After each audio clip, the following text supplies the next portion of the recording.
out your parents' home.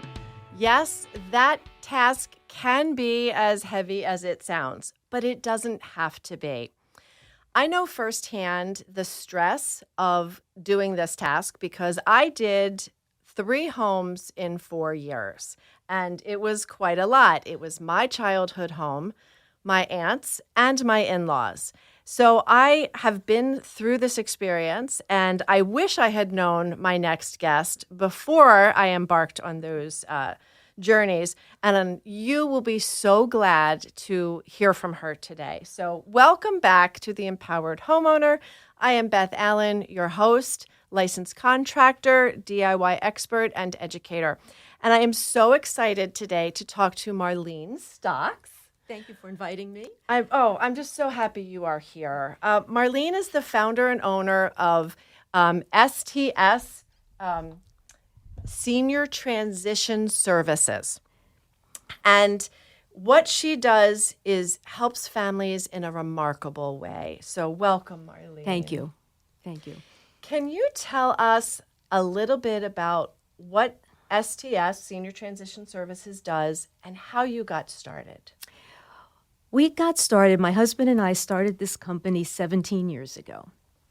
And we knew that there was a need in the marketplace to help older individuals who are moving from their homes of decades, typically into retirement living.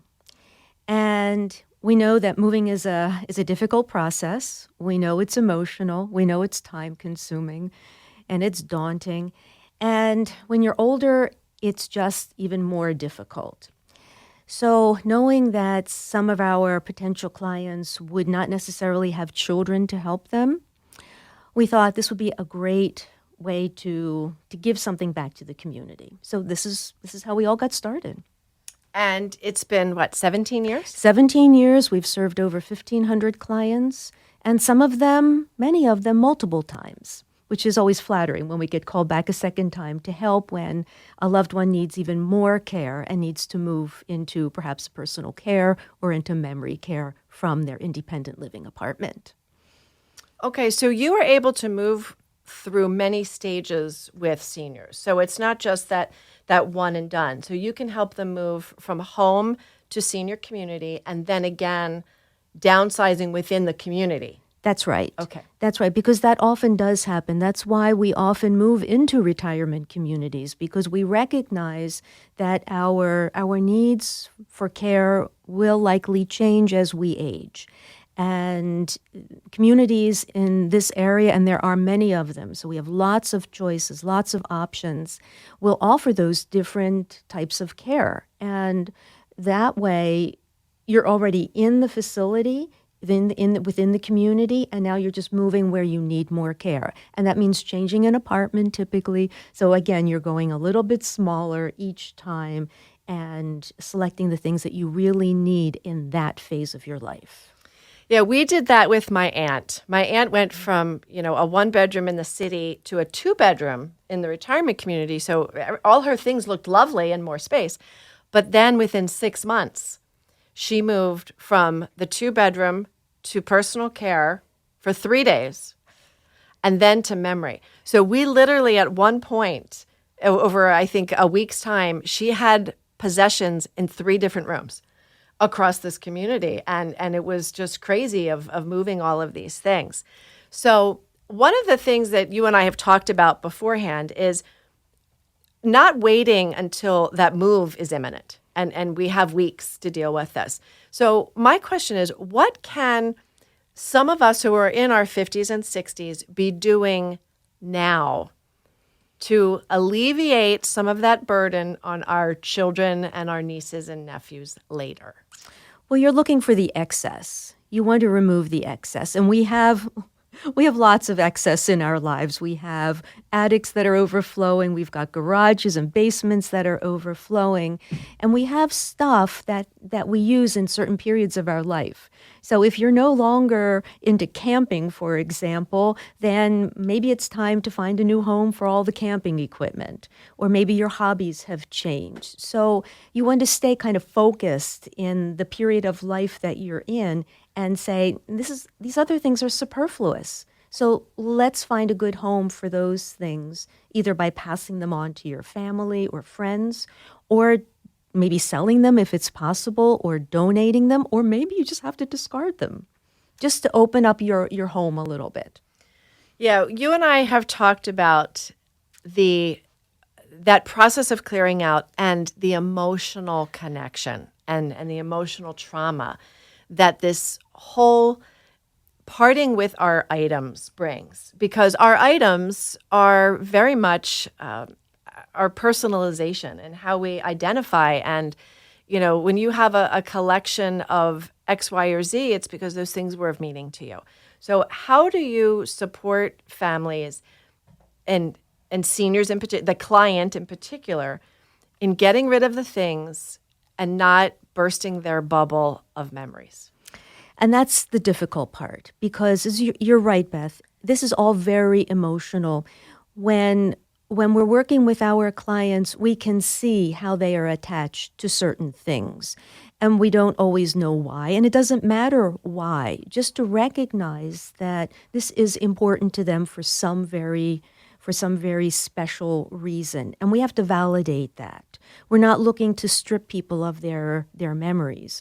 What we're hoping to do is that we can impart a little bit of guidance and say, maybe you don't need all of these teapots. Maybe you could pick 10 or so that would fit more comfortably into your new lifestyle, and leave the other ones slowly go away.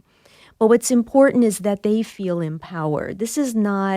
We're not a service coming in and just doing a clean sweep for them. We want them to make those right decisions, because when you feel empowered, when you make your own decisions, the decisions that are made are more accepted. So it's psychological, as opposed to a family member coming in and saying, Mom, you've got to get rid of half your teapot collection. So you're setting the groundwork for success, and that's what we want for them. And you're doing it in a way that is compassionate and supportive and honors their connection to the items, like you said, rather than having the child who is perhaps overwhelmed and stressed and busy and only has an hour on Sunday afternoon to come in, who is rushing and saying, Mom and Dad, you got to get rid of this. And your team can come in at a slower pace and actually guide that person through the parting. And that's critical, because, again, this is embracing a change that is typically not welcome by our clients. While I consider myself a certified senior move manager, on the other hand, Beth, I'm also a loss manager. So when we, and I mean my team and I, when we work with our clients, we see the loss that they're going through. It's a loss of a spouse. It's a loss of cognition. It's a loss of hearing. It's a loss of vision. It's a loss of independence and mobility. This is not a fun time for them. And the earlier we can get started with the process, it makes it easier for them to accept a transition and let it be done on their own terms. So slowly, and sometimes it may take a year or two until they're finally ready to make that move. But little baby steps, and that will help to ensure a more smooth transition. A more peaceful process. Yes. So you and I have talked about the timing in all of this, that if you have not had that conversation with your parents about what does the next 5 years look like, what does your senior years where you may need support look like? Are you going to be able to maintain this home in 5 years? Do you see yourself going to a rancher? Do you see yourself going to 55 plus? We need to be having these conversations, as uncomfortable as they may be. We need to have those, because you can't wait until there is the hip fracture, the crisis, the fall, the crisis. Yeah. And now all of a sudden we have to deal with the downsizing, get the home sold, because you often need the money from the house sale to fund the move. Correct. So having these conversations early in the process is good. So if you anticipate somebody is thinking, I'm on a 2-year plan of moving to a senior community, when should they get started? At the 2-year point. Okay. Because you have to kick the tires and see what the communities have to offer. You have to educate yourself. We are in an environment and in an area, geographic area, that has many, many opportunities for senior living. And it's important to go and visit with them and see what they look like. Because sometimes I get the impression still that my clients think that retirement living is like moving into those nursing homes that we had 30, 40 years ago. Oh, they're awful places. And they're surprised when they walk in and they see how bright they are and how vibrant they are. And they look at other residents and they're happy and cheerful and they've got lots of activities. And they need to be able to see themselves there at some point in time. Again, that makes it easier for their transition. And not wait until the crisis comes. Because when that happens, now everyone is emotionally involved in this. We can't think straight, and we're making hasty decisions, which may not be the best decisions. So it's like anything else. If you do your homework ahead of time and you're prepared, that transition will be easier and better for you. Yes, one of the things that I'd love to have you share with the audience is you guys at Senior Transition Services don't just box up the items. You do a lot more in helping make sure that transition equates to a usable, functional new lifestyle. So what else do you do beyond, disposing of items to prepare in that next space? Well, it starts typically by doing a furniture layout of the new apartment. Now, again, envisioning that many of our clients come from the classic 4-bedroom colonial in the suburbs and are moving into a 2-bedroom apartment in a retirement community. And so many times the furniture that they have in their sprawling suburban homes or center city apartments, condos, will not fit into smaller retirement living. So we help them, we guide them in making some good decisions as to what's functional, what's safe, and what's attractive. And recreating that formal living room that they used for all these family gatherings is not probably the best alternative for them to move. So let's try to look at utilizing that space in a different way. How will you use that space? Are you really going to have formal parties? Are you going to have formal dining? And by recognizing that, probably not, that helps them shift their thinking as to what would be appropriate to take with them. My focus, Beth, is always safety, because many of our clients are walking with walkers and rollators. They have to have space. They may not have space now, but we need to have space there. Yes, and some of my listeners don't know that, yes, I am a registered nurse, and I was director of nursing at a retirement community for almost 5 years. So I am very attuned to the safety component of creating that space for seniors. It has to be functional, that they have the things that they need that are within reach to limit the falls, and we have to make sure that the floor space is clear, that we're not creating the trip hazards, because home should not be a dangerous place. And that's right. And I even gently weave that into the creation of the furniture layout, even when they're not walking with a walker or a rollator, that they've got perfect gait and perfect posture and are fine. They probably are participating in 5K walks, and that's great for them. But I introduce that there may be a time as they age that maybe they need a hip replacement, maybe they need a knee replacement. Temporarily, might have to have that little friendly walker to assist them. But I want to make sure when that happens, if it happens, that we don't have to rearrange the furniture. That would be very, very stressful. So let's go into the new apartment with that in mind and hope we don't need a walker or a rollator. Yeah, that's really wise. Well, as we're talking about how to manage homes while we're living them, I'd like to do a shout out to our nonprofit partner at Family Promise of Montgomery County. On any given day, over 500 people in Montgomery County, PA, are experiencing homelessness. Nearly 60,000 people don't have enough nutritious food to eat, and 8,600 families have income below the federal poverty line. Family Promise Monco PA is doing something about that by partnering with the community to address homelessness and hunger, one family at a time. FP Monco is able to support families through an emergency shelter, transitional housing, and a food pantry. If you'd like to learn more on how to get involved, you can visit fpmonco.org. Well, Marlene, I am thrilled to know that you actually work with FP Monco. So tell us your connection. We work with Family Promise in the capacity of giving them food and personal care products that our clients no longer need. So they're cleaning out their pantries, and they're not going to be doing the cooking that they had been doing in their homes.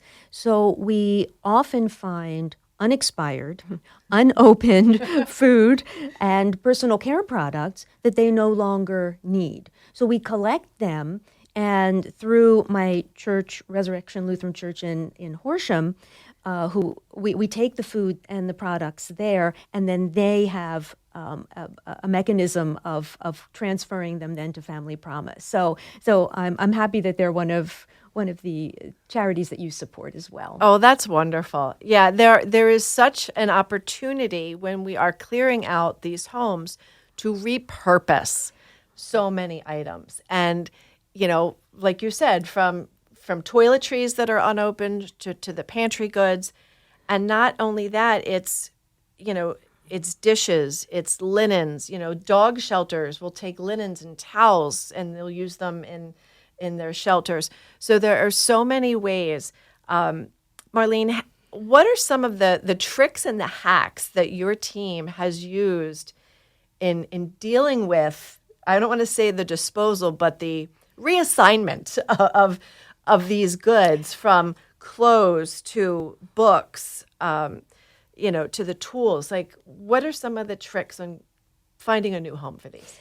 Most of our clients, Beth, have a very strong opinion that they don't just want their things that aren't going with them into retirement living to be thrown into landfill.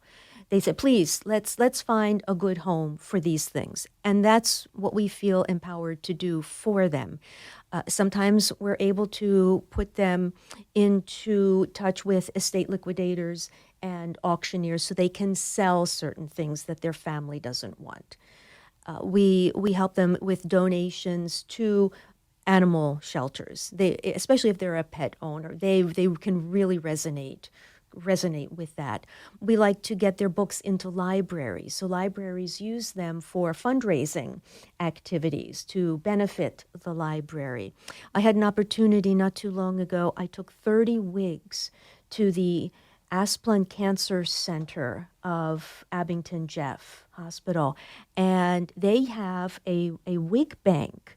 That's amazing. That they make these wigs available to lower income women who can't buy them themselves, and they go to the wig bank and they get a freshly laundered wig to help them with their own image. It's an image center. That's what they refer to. Wow, that is a really beautiful story. So we're trying to honor our clients' things and find a good home for them so someone else can benefit.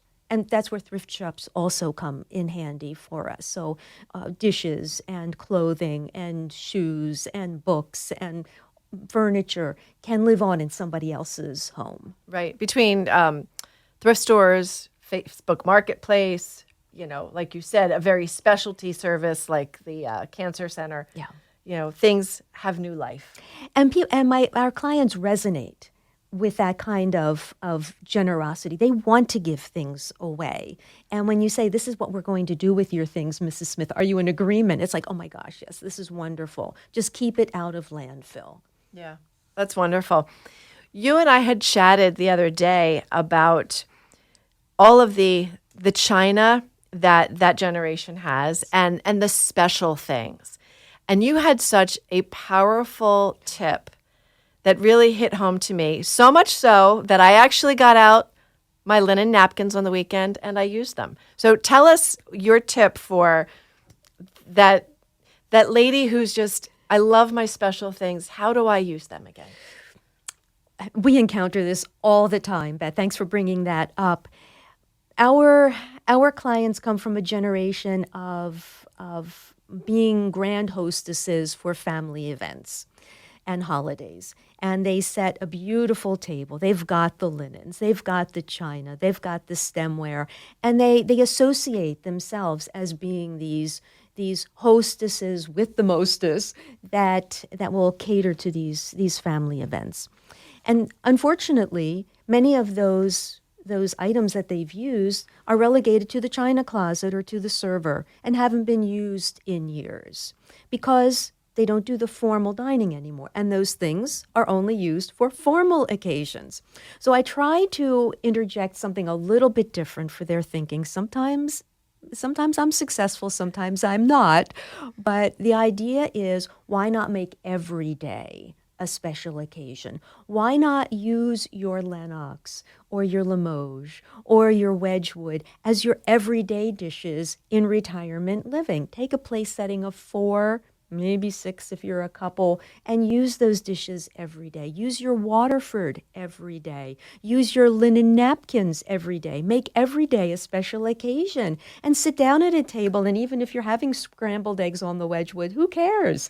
Let you have an opportunity to continue to use that fine china that was always very special to you. Yeah, I think that is just a great idea. We literally, my neighbor came over for dinner and I thought, I'm going to put out the linen napkins. Thank you. And the only downside is that now that I've washed them, I have to iron them. You have to iron them. And Well, I'm like, okay. but I felt that in the moment. It was nice to have a little something formal on the table.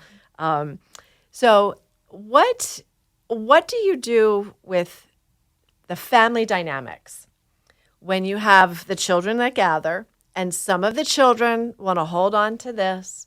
Some of the children want to hold on to that. So, one kid is like, just get rid of it all. How do you juggle? Because you don't just dispose of things. You're also playing therapist at times. True. Again, our direction comes primarily from the client in transition. So that is the older individual who's moving into the retirement community. And yes, there are times that there are individuals who want to just throw everything away because it's easier. We're trying to be the voice of reason. We're trying to instill in the adult children who are well-meaning. They just want to get this process over as quickly as possible. But we want to say, look, let's honor your mom and your dad and these items that have been in the family forever. Give us a little bit more time to make some good decisions about them. Let your mom have peace of mind knowing that things are being disposed of in the way she would like them to be disposed and have new homes for them. She'll feel a lot more comfortable and content in her new apartment than if she's forced to accept something that the adult children want her to accept. Right. And I remind them that, remember, when you were young and your mother said, you have to do this, what did you do? You balked. You resisted. Now it's the same thing. The tide has turned. So while you're well-meaning and intentioned, let your mother or your father or together your parents make that decision. Right. And having worked in senior care, I understand that there's those moments when we feel like we know better, we are more on top of life, and we are, perhaps mentally, but that we know better, and this is how it has to be. And we need to remember our parents, our seniors, are still adults. They are adults who have lived their lives, and we need to just sometimes slow it down, be compassionate and respectful, and let them make those decisions. Like you had said to me that, if mom has, 4 winter coats and she's going into a retirement community that has interior corridors, well, maybe she only needs to walk away with 1 good coat. Correct. She doesn't need to have 4 that are going to take up half of the small closet that she has. And how do you navigate, you have to get rid of all of these, but mom, here are 3 coats. Pick 1. Pick 2. And that's the technique that we use. We're not here to make the decisions. I make that very clear. We're not the decision maker. We're helping them make good decisions. And you're absolutely right. In that type of a scenario, You don't need 4 winter coats. Just pick the one that you like the best. Take that with you. Yeah. I would love to know, what is a mistake that you've witnessed families make? Oh, a mistake is when they bring way too much. I knew you were going to say way too much is the biggest mistake. Yes, when there's not enough of an eye on the capacity of the new home. Each new resident is going to be smaller. You're going to have less closet space. You're going to have less cabinet space. And what you have in your present home may not necessarily fit. So you have to have a good look at that capacity and whittle down, make the decisions in your present home. Don't do the downsizing when you've made the move. It's way too chaotic, way too stressful. Okay, that's good to know. Marlene, tell me, what areas do you serve, and how can people find your services? We serve the Montgomery and Bucks counties, Northeast Philadelphia. The main line is our primary territory. That's where we have our resources also that we plug into, as far as movers and thrift stores and liquidators and so forth. So our vendors with whom we work are all in that area and service that area too. I would be delighted if your listeners went to our website, which, again, the name of the company is Senior Transition Services. We're out of Huntington Valley, and contact us through the website. That would be lovely. That would be awesome. Last question for you: if you were a tool, what would you be and why?